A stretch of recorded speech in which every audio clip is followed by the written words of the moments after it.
The phone was still warm in my hand when I saw it. A single cup of tea, gone cold, sitting on the counter like it had been waiting for someone who never came. My granddaughter's voice still rang in my ears, polite but firm. "It's just a friends gathering, Grandma. You wouldn't know anyone." I stood there in the quiet kitchen, the clock ticking loud enough to hear over my pulse, my hands resting on the recipe card for the lemon cake I'd planned to bring. The ink was smudged in the corner from years of buttered fingers and Sunday mornings. I should have put the card away, should have gone back to folding the laundry, to the small life they seemed to think was all I needed now. But then my phone lit up again, not with her name but with a smiling photo on social media. A caption, "Can't wait for the big surprise tonight." And there it was, a name I knew, a place I knew, my neighborhood, my street.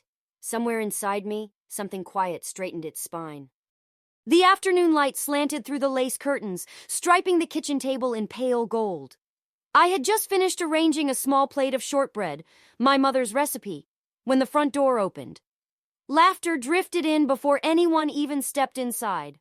My granddaughter's voice, high and bright, tangled with the deeper tones of two friends I didn't recognize. Coats rustled, boots thudded against the mat. "Grandma, hi!" she called, stepping into the kitchen. She didn't come all the way in, just stood half-turned toward the hallway, as if afraid of losing her place in their conversation. A faint flush colored her cheeks. Excitement, maybe, or the rush of having her people around her. "You're back early," I said, sliding the plate toward the edge of the table. "I made—" "Oh, that's sweet," she interrupted, her eyes flicking to the biscuits but not pausing. "We actually grabbed something on the way. You know, coffee and pastries." Her tone was light, almost apologetic, but her feet were already angled toward the sound of voices behind her. One of the friends, a tall girl in a green coat, leaned in the doorway and smiled politely at me. "Hi." It was the kind of greeting you give at the grocery store when you accidentally make eye contact with a stranger. My granddaughter glanced back at her with a grin. "I'll be just a sec," she told her, but she didn't step further into the kitchen. Instead, she reached for her phone, thumbs moving quickly, the glow of the screen reflecting off the silver ring on her hand. "You're welcome to stay for a cup of tea," I offered, keeping my voice even though I already knew the answer. She shook her head lightly, not unkindly. "Thanks, Grandma, but we're heading over to—" She stopped, searching for words, then landed on a friend's place. The green coat girl glanced toward the hall. "We should get going if we want to make it before—" "Right, yeah," my granddaughter said. And just like that, the conversation slid away from me like water down a drain. I stood there, hands resting on the edge of the table, feeling the faint grain of the wood under my fingertips. From the living room came a burst of laughter as the third friend, a young man with a scarf wrapped 3 times around his neck, told some joke I couldn't hear. She gave me a quick smile, half-hearted, and said, "I'll see you later, okay?" before disappearing down the hallway. The shortbread sat between us, untouched, its sugar crystals catching the last of the afternoon light. Somewhere in the distance, the front door closed, the sound hollow and final.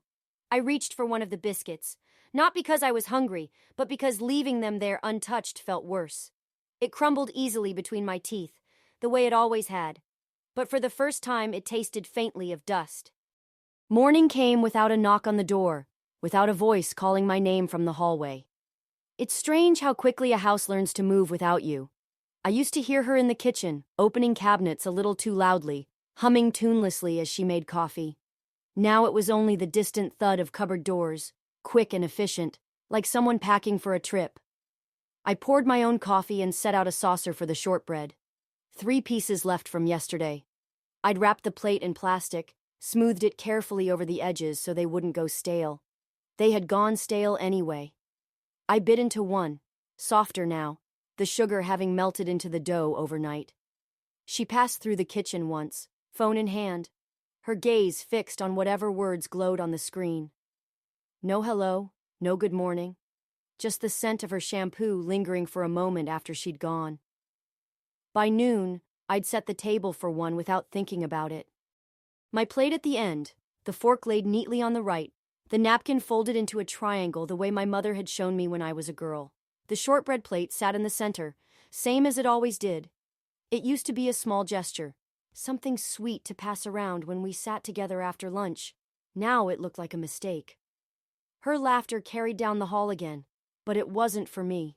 Friends came and went in quick bursts of energy, boots on and off, the front door opening, voices spilling into the cold air and disappearing. I caught fragments of conversation.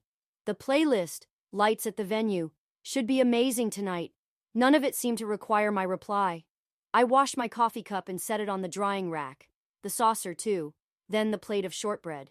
Even wet, the sugar clung stubbornly to the porcelain, catching the light just as it had yesterday. In the afternoon, I tried to read in my armchair, but the words kept sliding past my eyes. My mind wandered to the cake recipe card still sitting on the counter, untouched. The ink smudge in the corner, the way the card curled slightly from years of use, all of it waiting, as if I might still be asked to bring something to share. Around 5, I heard her voice again. Low, laughing, just outside my door. I thought she might knock. Instead, there was the faint rustle of a coat sleeve, the click of a zipper, and then the door closing behind her. The silence after she left was heavier than the sound of her going. I stood in the kitchen for a long while, looking at the now empty spot where the plate had been drying. It was back in the cupboard, stacked neatly under 2 other plates, as if it had never been used at all. It struck me then. The shortbread was always in the house, but lately, it was never for anyone but me. I put the kettle on, more out of habit than need. When it whistled, I poured the water over a tea bag, set the cup on the table, and left it there.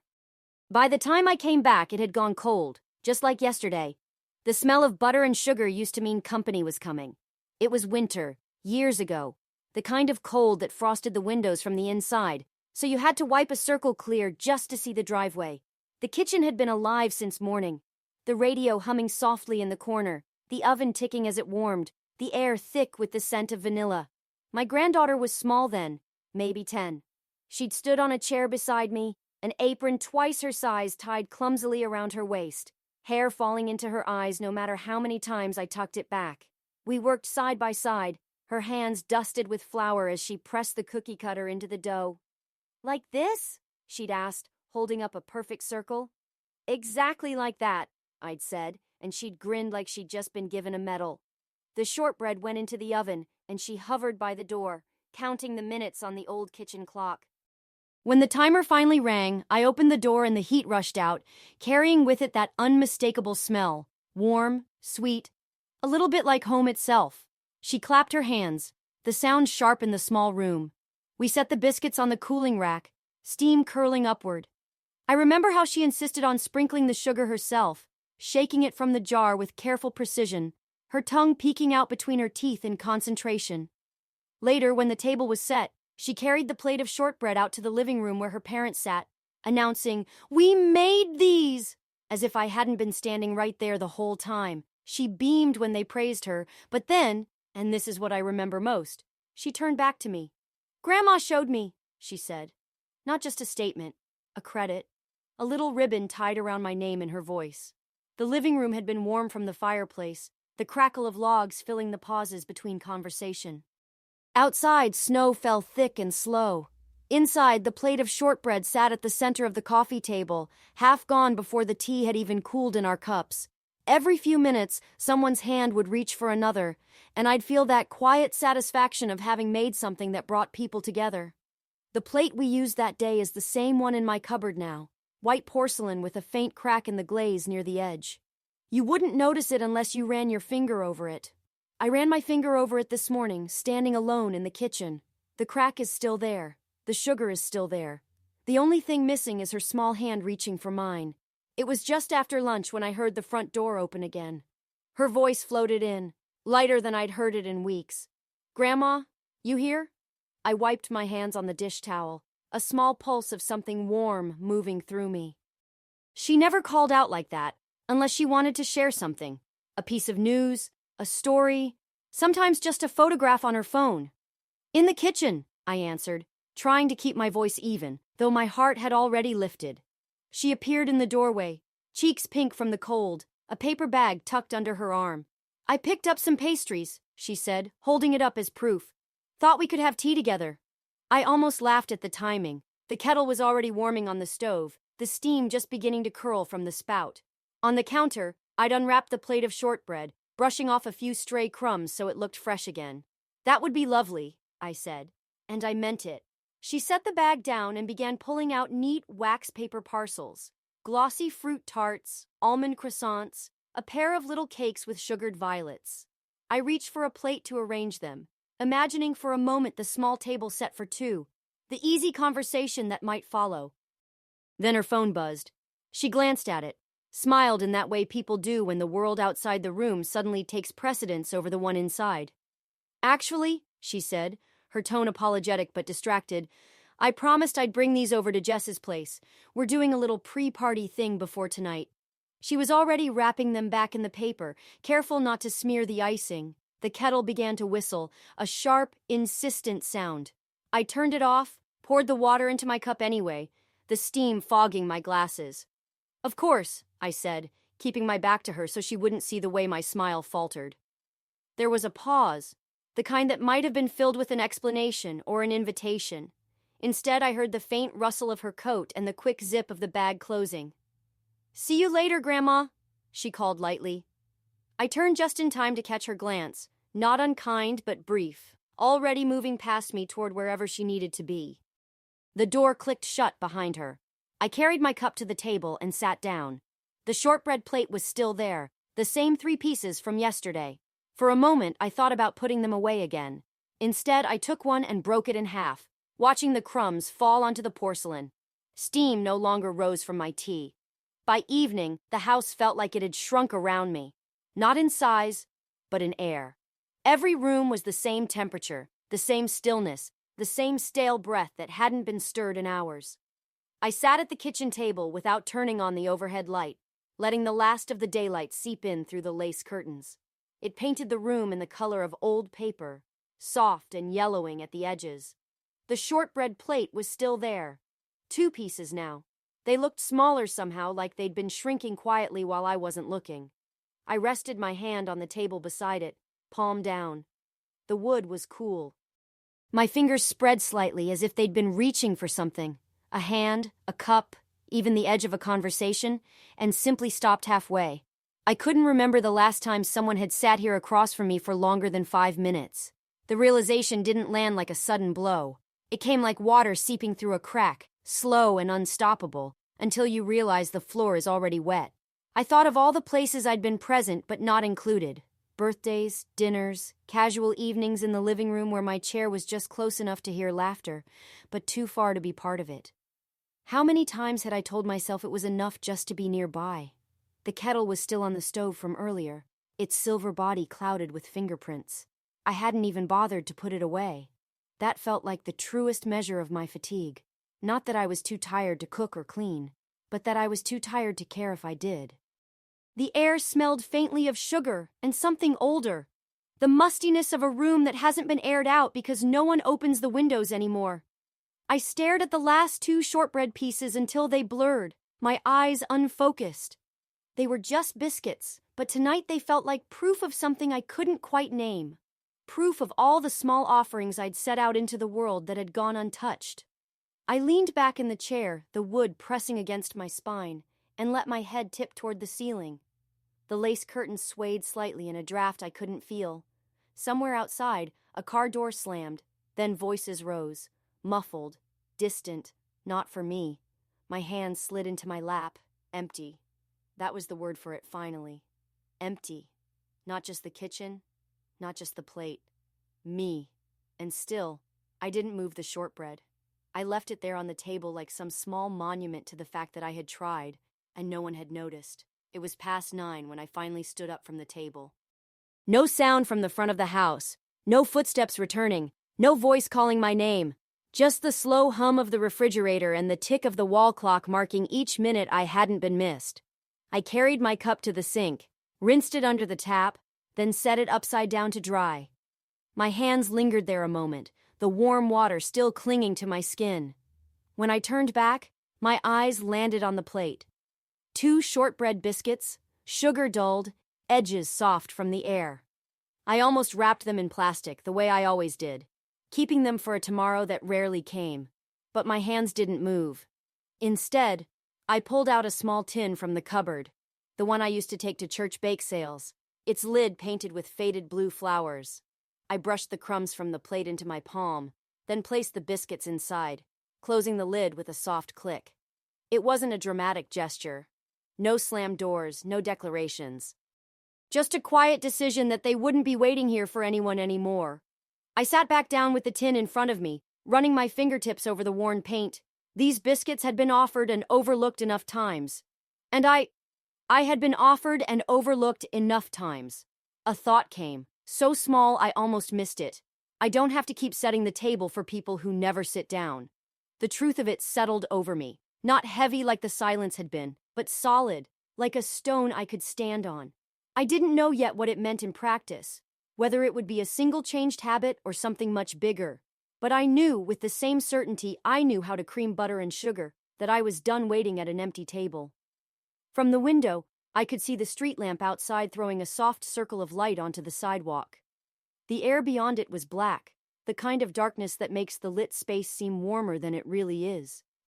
I rested my hand on the tin one last time, then slid it onto the highest shelf in the cupboard, far from reach, not for saving, not for offering, just out of sight. It wasn't much, but it was the first thing I'd put away from myself in a very long time. The next morning, I woke earlier than usual. The house was still, the kind of deep quiet that feels like it has its own weight. I made coffee without rushing, letting the aroma fill the kitchen. No phone in my hand, no glances toward the hallway to see if anyone else might wander in. While the kettle hissed for tea, I pulled the small blue tin from the cupboard. It was cool to the touch, the paint a little chipped at the edges. I set it on the counter and opened it slowly. The 2 shortbread biscuits sat there, sugar dulled but still catching the light in tiny, stubborn sparks. I wrapped them in a square of parchment, folding the corners in neatly, the way my mother taught me when I was a girl packing lunches for school. Then I slipped them into my handbag, not because I meant to give them to someone, but because they were mine. After breakfast, I put on my best coat, the charcoal one with the deep pockets, and my mother's pearl earrings. I didn't have anywhere I needed to be, but I decided I would go somewhere anyway. Outside, the air was brisk, the kind that wakes you from the inside out. My shoes clicked on the pavement, a steady rhythm that reminded me I was still here, still moving forward under my own power. I walked to the bus stop at the corner, past the little bakery with the fogged windows, past the park where the leaves had gone brittle underfoot. When the bus arrived, I climbed aboard and took a seat by the window. The glass was cool against my palm as I looked out, watching the town pass by in slow frames. At the next stop, I stepped off near the library. The heavy wooden doors gave under my push, releasing a familiar scent, paper, dust, and something warm that might have been the radiators humming. I chose a table by the tall windows, set my bag down, and pulled out the parchment-wrapped shortbread. I unwrapped it carefully, like it was something worth keeping intact. For the first time in a long time, I didn't think about who else might want them, or whether they'd be approved of. I took a bite. The biscuit was soft from age, but the flavor was the same. Butter and sugar. Simple and sure. Sitting there, in the quiet hum of the library, I realized the difference. Yesterday, they had been waiting for someone else to claim them. Today, they were mine. I finished both pieces slowly, brushing the crumbs into my palm before letting them fall into the bin. Then, I took out a notebook from my bag, blank pages, no lists, no reminders, and began to write down places I might go next week. Not errands, not obligations. Just places I wanted to see. By the time I closed the cover, I felt something I hadn't in months. Not full, not fixed, but steady. When I left the library, the air outside felt different. Not warmer, not brighter, just wider, as if the street belonged to me, too. It was late afternoon when I returned home. The sun was already slipping low, brushing the tops of the houses in a thin gold that would be gone in minutes. Inside, the air was still, faintly cool, as if the house had been holding its breath all day. On the kitchen table sat the familiar white porcelain plate, empty now, but still there from the night before. I hadn't moved it. Maybe I'd been waiting for some reason to, for someone else to give me an excuse. But standing there, I knew I didn't need one. I picked it up. The faint crack in the glaze caught under my fingertip, the same way it had the day my granddaughter had first held it, beaming over her perfect circles of shortbread. The memory flickered, warm and bittersweet, before fading into the quiet reality of now. I carried the plate to the sink, washed it carefully, and dried it with the soft linen towel that hung by the stove. Then, instead of sliding it back into the cupboard where it had lived for decades, I wrapped it in brown paper from the roll I kept for mailing packages. The paper made a soft shushing sound as I folded and taped it. I didn't label it. I didn't need to. I simply set it inside the old cedar chest at the foot of my bed, the one that held letters, photographs, and small things I'd chosen to keep for myself. No one would see it there. No one would ask for it. It would stay in that chest, whole and safe, until I decided to take it out again, if I ever did. Back in the kitchen, the table was bare except for the soft ring of dust where the plate had been. I wiped it away in one slow circle, the cloth gliding over the wood. There was no announcement, no declaration. Just the absence of something that had been there for as long as anyone could remember. The front door opened an hour later, her voice calling briefly from the hallway, followed by the sound of shoes kicked off against the mat. I didn't answer right away. I stayed in the living room, the lamp beside me casting a warm pool of light over the book I wasn't really reading. If she noticed the plate was gone, she didn't say. And that was fine, because the plate wasn't for her anymore. The next morning began without hurry. Light filtered in through the lace curtains in soft ribbons, laying themselves across the floor like the first strokes of a watercolor. I stood at the window with my coffee, watching the street slowly wake. The paperboy's bike clattering along the curb, a neighbor in a wool hat bending to tie his shoelace. No phone rang, no hurried voices in the hall, no expectation hanging in the air for me to appear in the kitchen with something sweet on a plate. And yet, I didn't feel the hollowness I'd grown used to. Instead, there was space. Stillness that didn't ache. After breakfast, I pulled on my coat and stepped outside. The air was cool but not biting, the kind of morning that makes you walk a little straighter just to keep the breeze from slipping down your collar. I wandered past the bakery, not stopping at the window to see what was inside, and down the park path where the leaves had thinned enough for the sunlight to fall unbroken on the benches. I sat for a while, letting the sun find my face. Around me, the world carried on. A jogger with red cheeks, a child tugging at her mother's hand, the far-off chatter of someone walking their dog. None of it needed me, and yet I belonged to it, in the way a tree belongs to its patch of earth. By midday, I found myself at the little grocery store on the corner. My steps slowed as I passed the baking aisle. The familiar yellow bag of flour, the tins of golden sugar, the little bottles of vanilla extract lined neatly in a row. I stood there for a long moment, my fingers brushing the cool paper of the flour bag. Then I smiled, small but real, and walked on. Not because I'd stopped loving shortbread, but because I no longer needed it to be an invitation. When I returned home, the kitchen greeted me with its clean table, the dust ring gone. I placed my bag on the counter and unpacked only what I needed: a small jar of honey, a loaf of good bread, and a single apple that fit perfectly in my palm. The cedar chest in my bedroom stayed closed, the plate safe inside. I didn't feel the urge to take it out. Some things could rest for a while and still be mine. Later, as the afternoon light turned gold again, I made myself tea and carried it to the window. From here, I could see the lamplight flicker on in the house across the street, a warm square against the blue dusk. I thought about the old days, the smell of butter and sugar filling this kitchen, the small hands pressing cookie cutters into dough, the sound of someone saying, "Grandma showed me." Those moments were still mine, no matter what else had changed. They didn't vanish just because the plate had been put away. The world outside the window softened as the sun dropped. I took a slow sip of tea, letting its heat settle into me. And I realized, truly realized, that I had stopped waiting. Not in the way you slam a door and turn away, but in the way you finally open one for yourself. The plate would stay in the cedar chest for now, but one day, I might take it out again. Maybe I'd bake for a neighbor, or bring it to the library, or share it with someone who wanted to sit and talk a while. But when I did, it would be because I chose to, not because I was hoping for a seat at someone else's table. I finished my tea, set the cup down, and let the last of the daylight fade without rushing to turn on the lamp. Sometimes you don't need an invitation. You just need the courage to walk in.